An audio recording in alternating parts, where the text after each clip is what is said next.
여러분 혹시 지금 이 순간에도 여러분의 통장에 들어와야 할 돈이 들어오지 않고 있다면 어떻게 하시겠어요?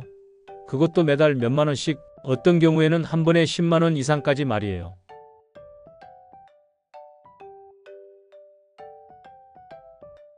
믿기 어려우시겠지만 지금 이 시간에도 수많은 어르신들이 받을 수 있는 돈을 받지 못하고 계십니다.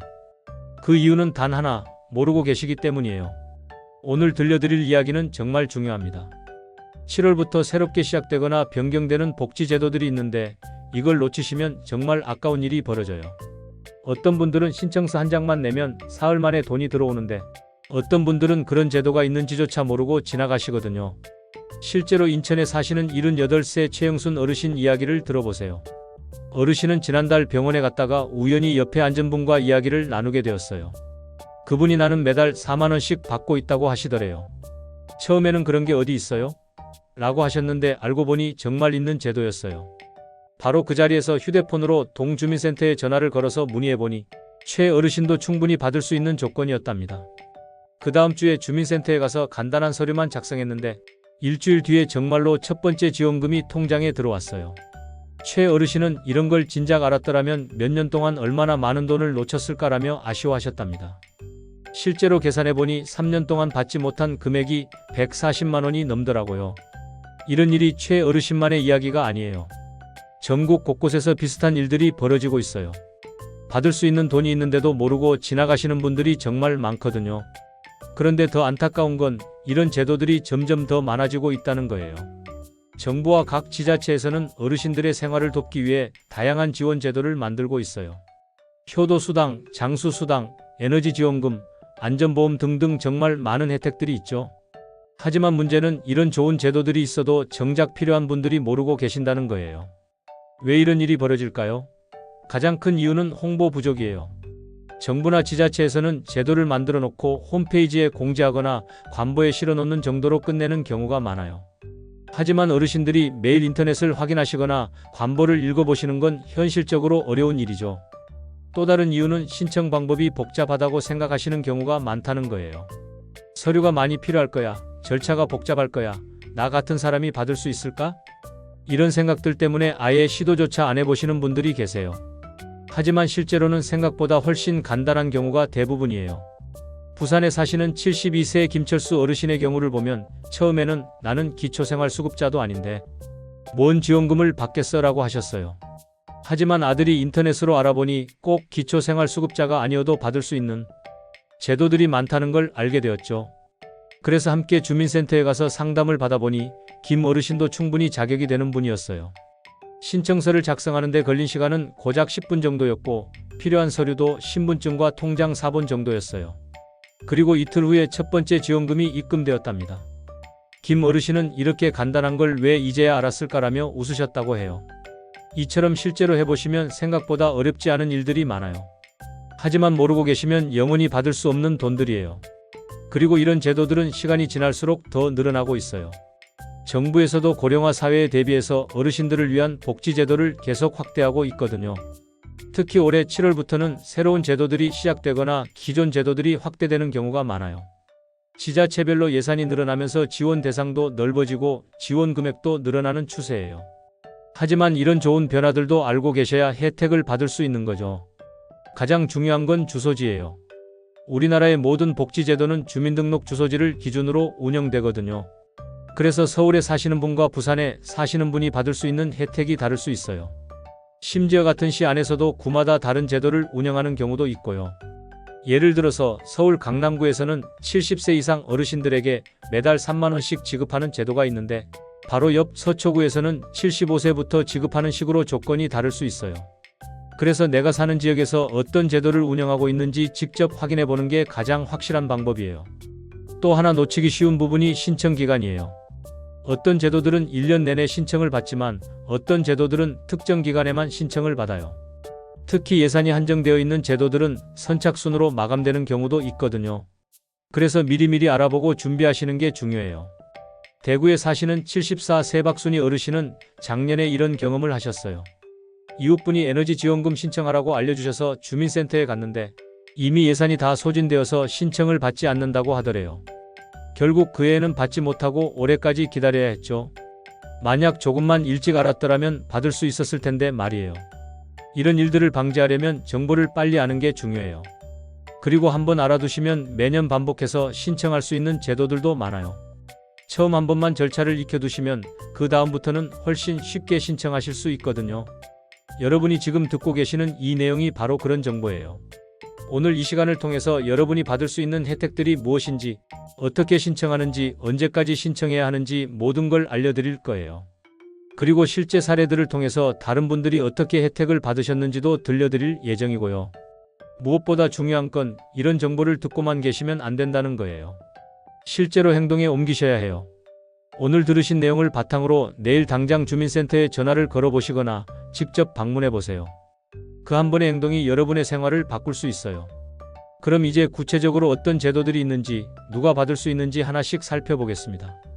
가장 먼저 알아두셔야 할 건 이런 복지 제도들이 크게 3가지 종류로 나뉜다는 거예요. 첫 번째는 매달 정기적으로 받을 수 있는 돈이에요. 효도수당이나 장수수당이 여기에 해당하죠. 한 번 신청하면 조건이 유지되는 동안 계속 받을 수 있어서 가장 도움이 많이 되는 제도예요. 두 번째는 일시금으로 지급되는 특별지원금이에요. 명절 지원금이나 긴급 생계비 같은 것들이 있죠. 세 번째는 직접 돈을 주는 건 아니지만 생활비를 아낄 수 있게 해주는 감면 제도예요. 전기요금 할인이나 의료비 지원 같은 것들이 여기에 속해요.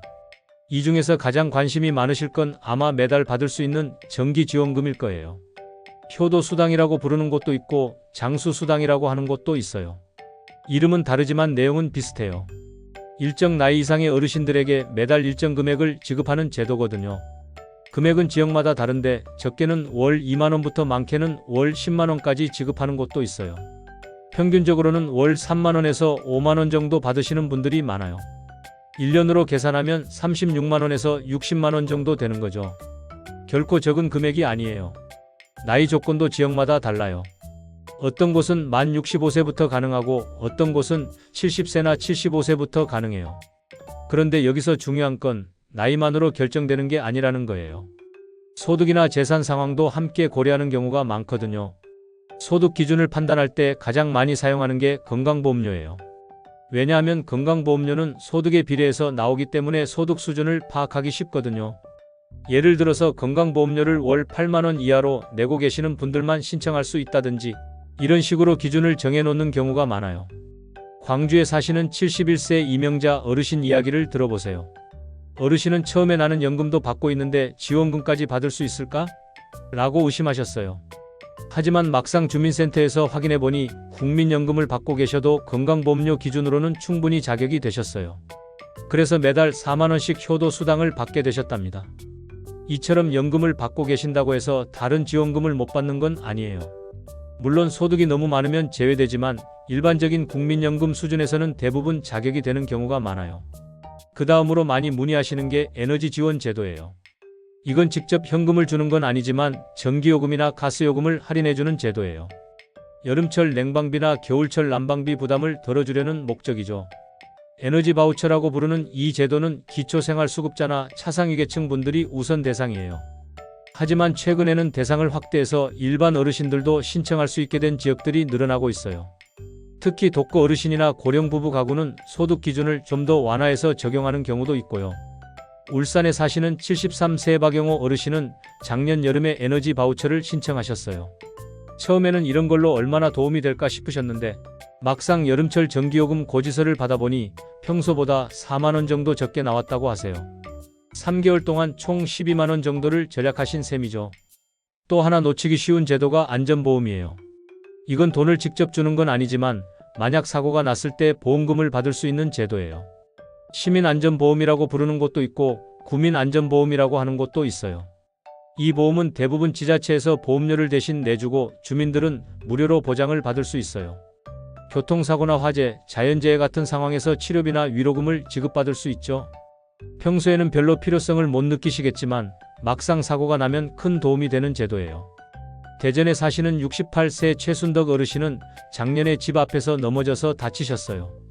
병원비가 꽤 많이 나왔는데 나중에 알고 보니 시민안전보험으로 치료비의 상당 부분을 보상받을 수 있었어요. 어르신은 이런 보험이 있는 줄도 몰랐는데 정말 다행이었다고 하셨답니다. 이런 제도들의 공통점은 모두 신청을 해야 받을 수 있다는 거예요. 정부나 지자체에서 먼저 연락을 주지 않아요. 조건이 되는 분들을 일일이 찾아서 안내하기는 현실적으로 어렵거든요. 그래서 본인이나 가족이 직접 알아보고 신청해야 해요. 신청하는 방법은 생각보다 간단해요. 가장 기본적인 방법은 주민센터에 직접 가는 거예요. 주민등록 주소지에 해당하는 동주민센터로 가셔서 효도 수당 신청하러 왔습니다. 또는 받을 수 있는 복지 혜택이 뭐가 있는지 알아보러 왔습니다 라고 말씀하시면 돼요. 필요한 서류도 복잡하지 않아요. 대부분 신분증과 통장 사본 정도면 충분해요.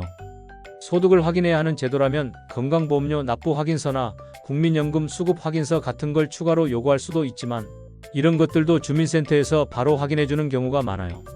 신청서 작성도 어렵지 않아요. 이름, 주소, 연락처 같은 기본 정보와 가족 상황, 소득 정보 정도만 적으면 돼요. 담당 직원이 옆에서 도와주기 때문에 혼자서 다 작성하실 필요도 없고요.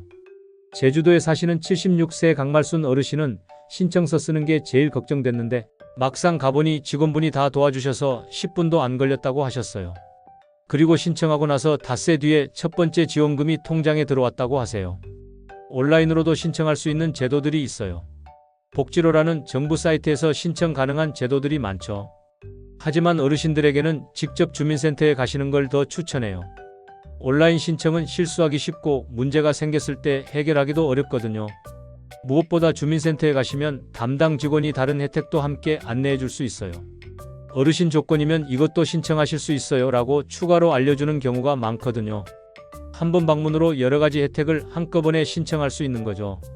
지금까지 다양한 복지 제도들과 신청 방법에 대해 말씀드렸는데 가장 중요한 건 바로 행동에 옮기는 거예요. 아무리 좋은 정보를 알고 계셔도 실제로 신청하지 않으면 아무 소용이 없거든요. 많은 분들이 나중에 해야지라고 생각하시는데 나중은 영원히 오지 않아요. 오늘 이 방송을 듣고 계시는 바로 지금이 가장 좋은 타이밍이에요. 내일 아침에 일어나시면 가장 먼저 주민센터에 전화를 걸어보세요. 우리 동네에서 받을 수 있는 복지 혜택이 뭐가 있는지 알고 싶다고 말씀하시면 돼요. 전화로 먼저 문의해 보시는 걸 추천하는 이유가 있어요. 직접 가시기 전에 어떤 서류를 준비해야 하는지, 언제 가는 게 좋은지 미리 알 수 있거든요. 그리고 담당 직원과 미리 이야기를 나누면 실제로 방문했을 때 훨씬 수월하게 진행할 수 있어요. 서울 마포구에 사시는 70세 김영희 어르신은 이런 방법을 사용하셨어요. 먼저 전화로 문의해서 필요한 서류 목록을 받아두시고 다음날 모든 서류를 준비해서 주민센터에 가셨죠. 덕분에 한 번 방문으로 3가지 제도를 모두 신청하실 수 있었어요. 효도수당, 에너지 바우처, 안전보험까지 말이에요. 혹시 주민센터에 가시기 어려운 상황이라면 가족분들에게 부탁해보세요. 대부분의 제도는 가족이 대신 신청할 수 있어요. 물론 위임장이나 가족관계 증명서 같은 추가 서류가 필요할 수 있지만 본인이 직접 가지 못하는 상황이라면 충분히 가능한 방법이에요. 또 하나 꼭 말씀드리고 싶은 건 한번 거절당했다고 포기하지 마시라는 거예요. 때로는 담당 직원이 제도를 정확히 모르거나 서류가 부족해서 신청이 안 되는 경우도 있어요. 이럴 때는 며칠 후에 다시 방문하시거나 다른 직원에게 문의해보세요. 창원에 사시는 69세 박철민 어르신은 처음에 주민센터에 갔을 때 어르신은 해당 사항이 없다는 말을 들으셨어요. 하지만 집에 돌아가서 다시 알아보니 분명히 자격이 되는 조건이었어요. 그래서 일주일 후에 다시 가서 다른 직원에게 문의했더니 이번에는 신청 가능하다는 답변을 받으셨죠. 결국 매달 3만 원씩 받게 되셨어요. 이런 일이 생기는 이유는 복지제도가 워낙 많고 복잡해서 모든 직원이 모든 제도를 완벽하게 알기 어렵기 때문이에요. 그래서 포기하지 마시고 끝까지 확인해 보시는 게 중요해요. 그리고 한 가지 더 팁을 드리자면 신청할 때 다른 받을 수 있는 혜택도 있는지 확인해 달라고 꼭 말씀하세요. 담당 직원이 여러분의 조건을 확인해서 신청 가능한 다른 제도들도 함께 안내해 줄 거예요. 이렇게 하면 한 번 방문으로 여러 가지 혜택을 모두 신청할 수 있어요. 앞으로도 새로운 복지 제도들이 계속 생겨날 거예요. 정부와 지자체에서는 고령화 사회에 대비해서 어르신들을 위한 지원을 점점 늘려가고 있거든요. 그런데 아무리 좋은 제도가 생겨도 모르고 지나가시면 아무 의미가 없어요. 그래서 정기적으로 확인해 보시는 습관을 만드시길 권해요. 1년에 한두 번 정도는 주민센터에 가서 새로 생긴 제도가 있는지 문의해 보세요. 특히 새해가 시작되는 1월이나 하반기가 시작되는 7월 정도에 확인해 보시면 좋을 것 같아요. 여러분 주변에 계신 다른 어르신들에게도 오늘 들으신 내용을 꼭 알려주세요. 혼자만 알고 계시지 마시고 이웃이나 친구분들과 정보를 나누시면 더 많은 분들이 도움을 받을 수 있어요. 실제로 입소문을 통해서 복지제도를 알게 되는 경우가 가장 많거든요. 마지막으로 한 가지만 더 강조하고 싶어요. 이런 복지제도들은 여러분이 당연히 받을 수 있는 권리예요. 이런 걸 받아도 되나 하는 생각은 하지 마세요. 정부와 지자체에서 어르신들의 생활을 돕기 위해 만든 제도들이니까 조건이 되시면 당당하게 신청하시면 돼요. 오늘 이 영상이 여러분에게 도움이 되셨다면 꼭 좋아요 버튼을 눌러주세요. 그리고 댓글로 여러분의 경험담이나 궁금한 점들, 실제로 신청해보신 분들의 후기나 어떤 제도가 가장 도움이 되었는지 같은 이야기들을 들려주시면 다른 분들에게도 큰 도움이 될 거예요. 그리고 이 채널을 구독해주시면 앞으로도 어르신들에게 도움이 되는 다양한 정보들을 계속 전해드릴 수 있어요. 새로운 복지제도가 생기거나 기존 제도에 변화가 있을 때마다 가장 빠르게 알려드리겠습니다. 여러분의 소중한 시간을 내어 끝까지 들어주셔서 정말 감사합니다. 오늘 들으신 내용이 여러분의 생활에 실질적인 도움이 되기를 진심으로 바라며 다음 영상에서 더 유익한 정보로 찾아뵙겠습니다. 모두 건강하시고 행복한 하루 보내세요.